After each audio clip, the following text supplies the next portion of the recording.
Thanks very much. That's a kind of an interesting case, typical case that we see with suspected rejection. I think there's a lot of testing that's out there that is of interest. We're always trying to look for non-invasive ways of diagnosing rejection. But in your case, I think you really have to do the biopsy and go from there and determine where things go. I want to present you another case, which is quite interesting. I mentioned it earlier. This is a 48-year-old female from Kuwait with a history of ischemic cardiomyopathy, EF of 30-35%.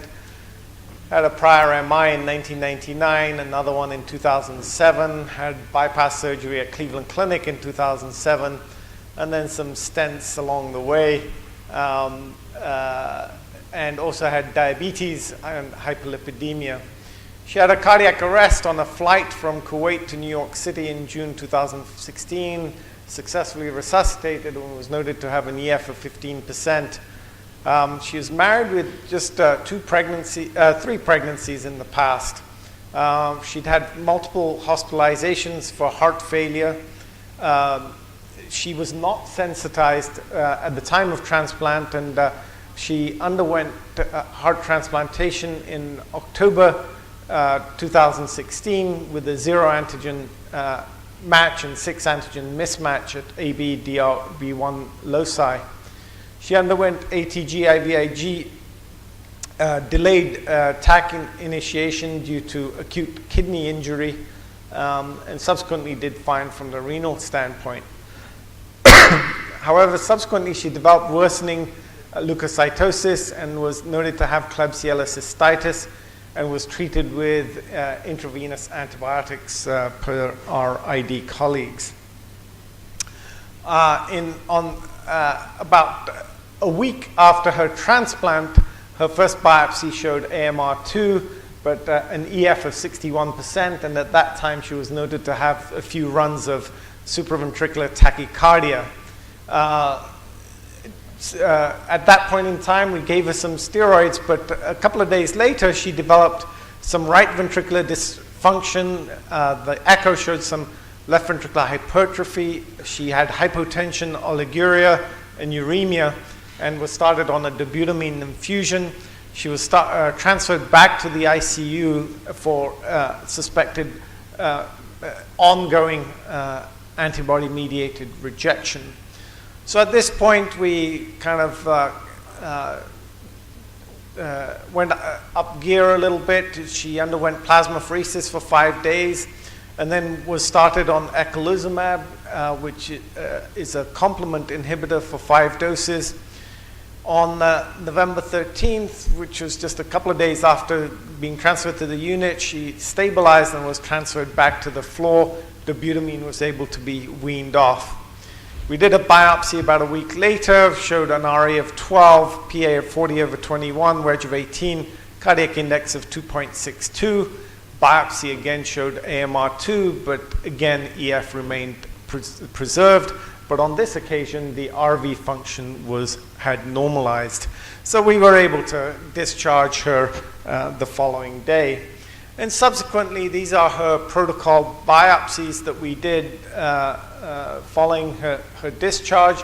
And as you can see, that she did have a few more AMR2 biopsies. She continued to get eculizumab infusions on a weekly basis for the first month post-discharge. But eventually, her biopsies actually quietened down, and you can see there that her ejection fraction remained preserved. And she was maintained on corticosteroids, mycophenolate, and tacrolimus at that point in time.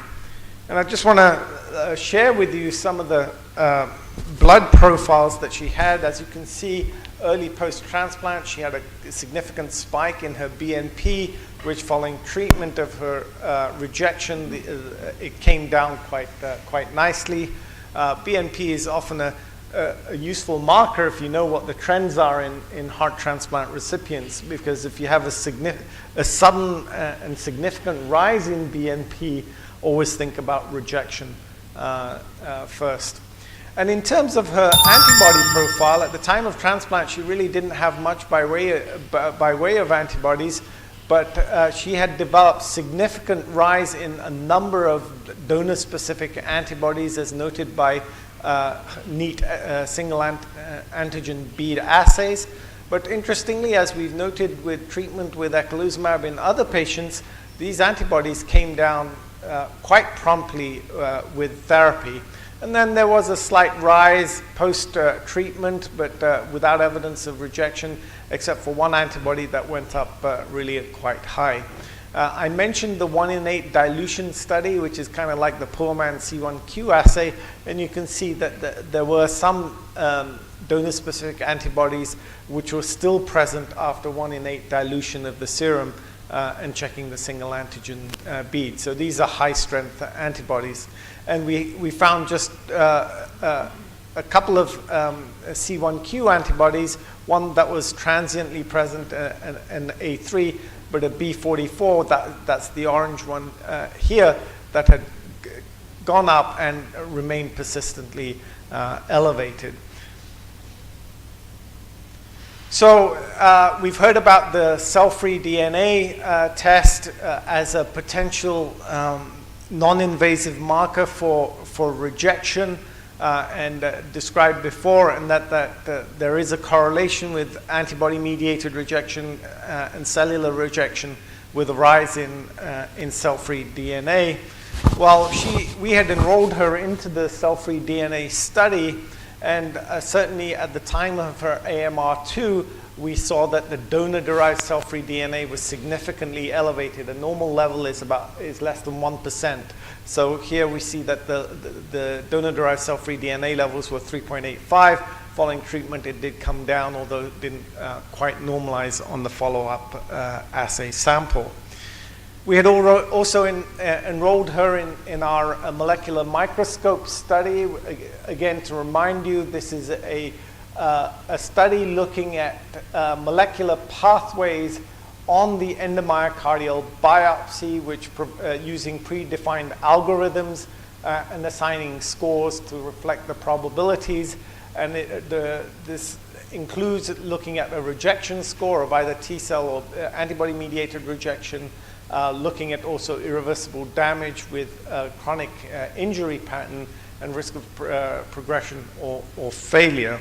And in her case, her interheart biopsy score was strongly positive for AMR. So this, on the molecular level, also confirms what we see on the biopsy and the DSA that she had.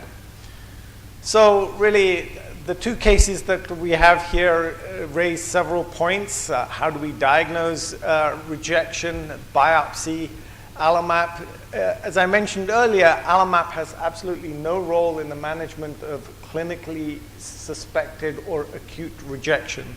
It is a surveillance test to look for quiescence. So really no role here. DSA, molecular microscope, cell-free DNA, microRNA is another technology that's looking very promising. These are small RNA molecules which are regulatory molecules that may be reflective of rejection patterns within the heart. And this is a blood test that may come to fruition. And I mentioned BNP as a potential biomarker for rejection, but troponin may also be of some help, assuming the patient's not had a recent biopsy. And then the question is, when do you treat the rejection? Do you treat asymptomatic rejection, or do you just treat when the patient has graft dysfunction? Do you treat de novo antibodies? I think certainly there's no question that if you see graft dysfunction, you're pushed towards treating patients.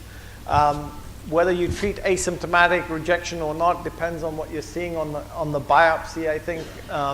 If it's AMR, you might be pushed towards augmenting your immunosuppressive regimens. We really don't know what to do with de novo antibodies. We do have a protocol in terms of managing them with IVIG and rituximab, but we're not really sure that we're doing the right thing. And what is the really main management of these patients? Corticosteroids, if you've got antibody-mediated rejection, plasmapheresis and IVIG has really got the breadth of data to support its use. We use cytolytics quite a lot. So antithymocyte globulin is very useful, particularly for even in patients with antibody-mediated rejection. Eculizumab is hard to get to even in the United States, but it's, as I showed you earlier, it seems to be very effective at managing patients with very high levels of DSAs with antibody-mediated rejection. And then I mentioned rituximab and bortezomib previously for desensitization. They can also be used in when antibody-mediated rejection occurs, but again, efficacy for this is really, the data for this is very sparse. Thanks for your attention.